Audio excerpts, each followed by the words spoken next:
Assalamualaikum warahmatullahi wabarakatuh. Perkenalkan nama saya Hafiz Daud Alexander dengan NIM 2305120219. Dan kali ini saya akan melakukan presentasi untuk tugas keamanan data dan informasi, yaitu penerapan teknologi keamanan. Nah, yang saya pilih adalah dari jurnal, yaitu penerapan sistem keamanan jaringan dengan menggunakan Intrusion Prevention System yang berbasis Suricata. Topik ini sendiri saya ambil dari jurnal yang pernah ada, yaitu dengan judul yang sama yang ditulis oleh Okta Rivaldi dan Noveri Lisbetti Marpau gitu, di tahun 2023. Nah, untuk introduction memang karena saking majunya zaman, banyak terjadi ancaman serangan jaringan yang makin kompleks juga. Jadi penting bagi kita untuk melindungi data dari serangan cyber. Nah, untuk ancaman jaringan itu yang seperti saya sebut tadi memang semakin banyak dan semakin bervariatif, tidak hanya malware, hacking, dan pencurian data, tapi ada banyak sistem atau cara-cara lain gitu. Dan salah satunya untuk memperkuat keamanan jaringan ini adalah menggunakan IPS atau Intrusion Prevention System. Nah, lalu kita masuk sih ke Suricata. Apa sih Suricata yang nanti akan dipakai ini? Suricata sendiri adalah tools pendeteksi yang sudah mengandung IDS atau Intrusion Detection System, sehingga dapat menghentikan serangan dengan melakukan drop packet. Nah, Suricata ini berbeda dengan Snort, memang sedikit mirip, namun Suricata memiliki rules yang luas, sehingga memiliki sintaks yang mirip dengan bahasa rules milik Snort itu.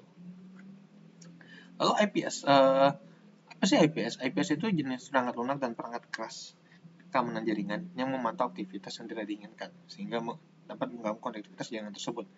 IPS dapat mengambil tindakan segera untuk mencegah aktivitas tersebut. Nah, Suricata sebagai IPS itu seperti apa? Dia akan memantau lalu lintas jaringan, lalu menggunakan aturan atau rules untuk mengenali pola serangan, lalu memblokir ancaman sebelum mencapai target. Seperti apa sih langkah-langkah mereka dalam jaringan itu? Kita lihat di jurnalnya ada, yaitu ini di flowchart ini. Pertama, Suricata akan melihat lalu lintas data. Nah, setelah itu dia akan mengenali jenis serangan itu yang pernah terjadi apa ada, lalu masuk ke rules IPS Suricata. Lalu di scanning apakah memang ada terjadi serangan. Jika nggak terjadi, ya oke, dia akan kembali, dia akan mencari, membaca lagi yang pernah terjadi, mengecek terus sampai ada. Jika ada serangan, dia memberikan peringatan lalu melakukan blokir akses, langsung melakukan blokir akses. Blokirnya berhasil, kalau ya IP emailnya terblokir dan masalah selesai. Jika enggak, dia akan kembali lagi, dia akan mendeteksi kembali begitu. Tapi seperti yang dibilang, sistem IPS Suricata akan memeriksa setiap paket data yang lewat apabila ada serangan yang sesuai dengan rules, maka IPS Suricata akan memberikan peringatan serta memblokir serangan tersebut dan lalu menyimpan data dari serangan yang telah dilakukan begitu. Kurang lebih seperti yang saya bilang tadi, dia akan memantau lintas lalu menggunakan rules untuk mengenali pola serangan dan langsung memperingati dan memblokir ancaman sebelum mencapai target gitu.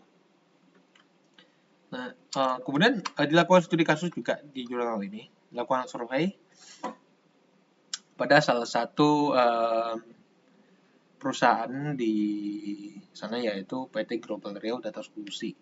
Dia perusahaan tersebut pernah mengalami serangan, ya, salah satunya adalah SYN flooding.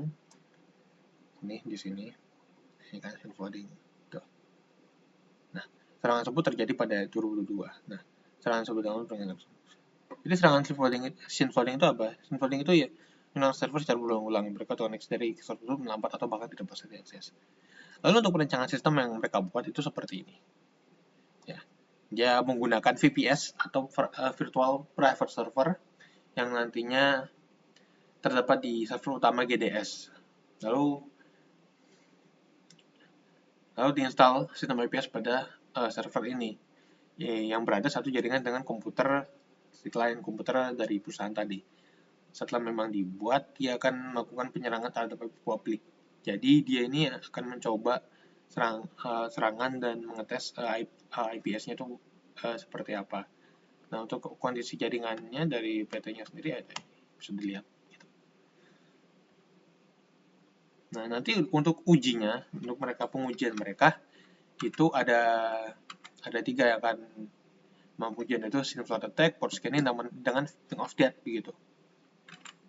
Nah, ya, seperti yang dilakukan tadi ya, mereka informasi surikatanya di IPS lalu dipasangi pada VPS, lalu menggunakan konfigurasi yang khusus untuk serangan-serangan tadi untuk mengenali dan memblokir ancaman. Kita lihat di sini kan bisa ada nih dalam pengujian serangan. Ini skema jaringan yang dibuat itu, skema jaringan di office ya, di kantornya itu di server, mikrotik yang menghubungkan dengan mikrotik dan sistem kerja lainnya, komputer admin, komputer server, dan lagi di office networknya. Nah, untuk hasil dan pembahasannya, untuk implementasi IPS-nya itu dia menggunakan, seperti yang tadi sudah dibilang, dia menggunakan VPS. VPS ini bertindak sebagai host yang akan memantau seluruh jaringan milik perusahaan tersebut. Jadinya, tentu diinstal, terjadi instalasi IPS di dalam VPS ini tentunya. Lalu, ya, ini ada tahap instalasi surikata yang nantinya akan dibelikan rules dan mengaktifkan surikata gitu kan.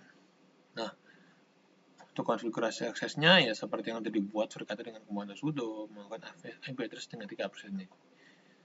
Menyesuaikan port dengan port VPS, dan ya kalau lebih begitulah. Dan untuk rules-nya itu ada beberapa. Untuk rules yang pertama untuk Synflog Attack dengan drop TCP any ke homenet any. Ini seperti ini bisa dibilang lah. Perintah aturan ini akan memberikan peringatan jika terdapat serangan Flingpot dengan ambang batas 50 koneksi per 2 detik. Gitu. Nah, lalu jika di ambang batas, maka surikata akan memblokir akses dari serangan langsung. Setelah dibeli peringatan kan, pertama membeli peringatan, dia langsung blokir gitu, jika terjadi hal ini gitu. Lalu untuk port scanning, itu juga rule-nya. Bisa dilihat drop TCP, any, dan seterusnya. Aturan ini akan memberikan peringatan serta menghentikan jika terdapat serangan port scanning yang pada port dengan ambang batas 10 kali selama 30 detik. Jadi jika ada 10 kali koneksi pada port tersebut selama 30 detik, dia langsung membeli peringatan ke sistem dan langsung memblokir gitu. Nah, untuk yang terakhir, ping of death, itu juga rules-nya ada di sana. Lalu untuk rules ini yang menghasilkan peringatan dan memberikan paket ICMP dengan ukuran lebih besar dari 6.500 byte, 65.500 byte ya.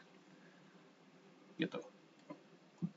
Jika ada ping lebih besar ya tentu akan diblokir.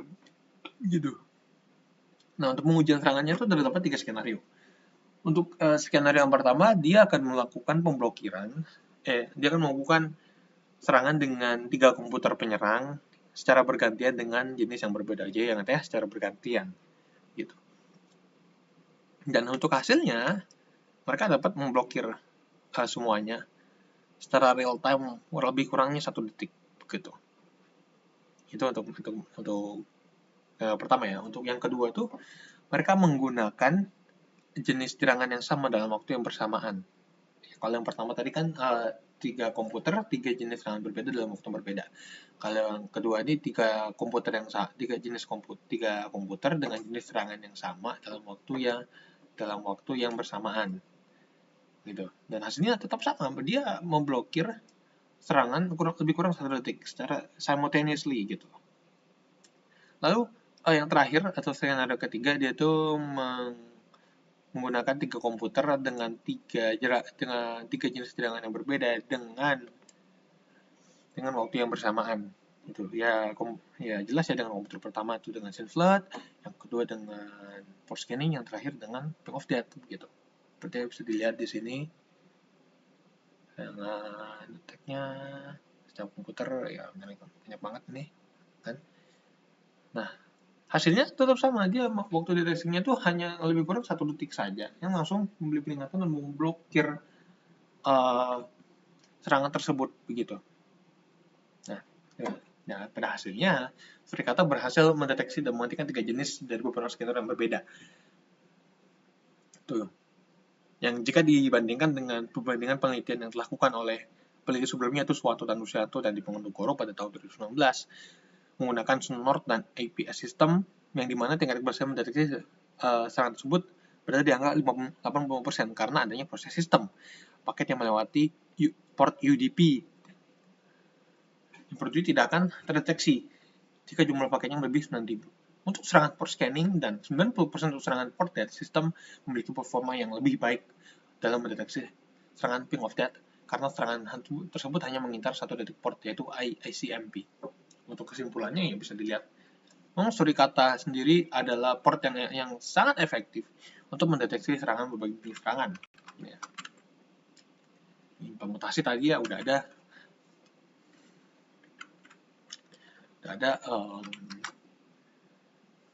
katanya itu lalu Surikata memiliki kecepatan penulisan lebih tinggi dalam kemampuan menganalisis lintas jaringan yang lebih mendalam. Setelah itu Surikata mampu dan lebih baik dalam mendeteksi serangan baru dan serangan berbasis protokol yang sangat kompleks. Dalam penelitian yang tadi dilakukan ini, Surikata berhasil mendeteksi 3 serangan dengan berbagai konsep yang telah dilakukan atau konsep skenario yang telah dilakukan. Nah, pentingnya penggunaan rules yang tepat juga terbukti pada peningkatan kemampuan deteksi serangan pada jaringan. Selain itu, keberhasilan Surikata dalam mendeteksi serangan juga bergantung pada pembaharuan dan konfigurasi yang tepat. Adanya pembaharuan rules terbaru dan penyesuaian dengan kebutuhan yang lebih spesifik sangat penting dalam memastikan efektivitas Surikata. Dengan demikian, penggunaan Surikata dapat membantu admin jaringan dalam mendeteksi serangan dan mengambil tindakan penjagaan yang tepat.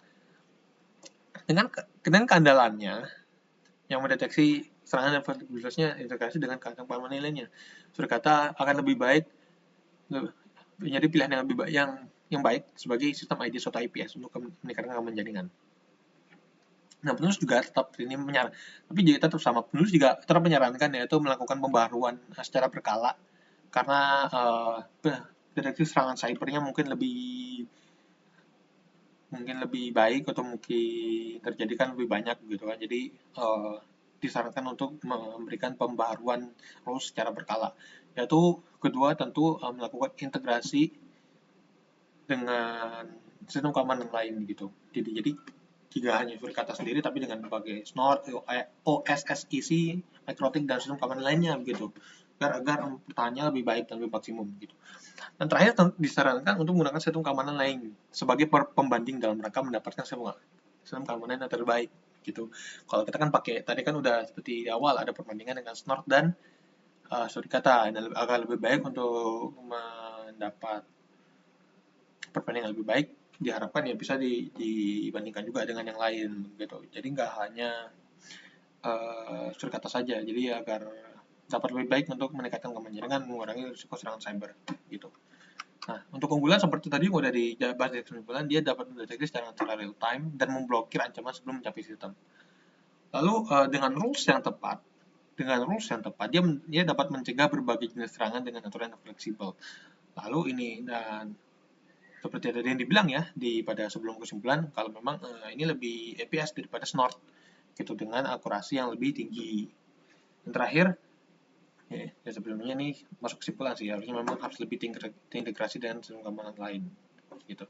Ya kesimpulannya memang Surikata menjadi alat yang efektif dalam mendeteksi dan memblokir serangan jaringan. Dengan konfigurasi rules yang tepat, itu akan sangat mempengaruhi kinerja deteksi. Maka dari itu, Surikata memang sebenarnya lebih unggul dalam kecepatan dan deteksi serangan kompleks. Namun disarankan tetap harus memperbaharui aturan deteksi dan mengintegrasikan Surikata dengan sistem keamanan lainnya untuk perlindungan yang maksimal seperti tadi Snort, OSSEC dan sistem keamanan lainnya agar lebih maksimal begitu. Dan ya disebutkan tadi sama seperti kesimpulan tadi ya. Dan Surikata juga sangat efektif menjadi ADS dan IPS dan sangat disarankan juga untuk dipakai begitu.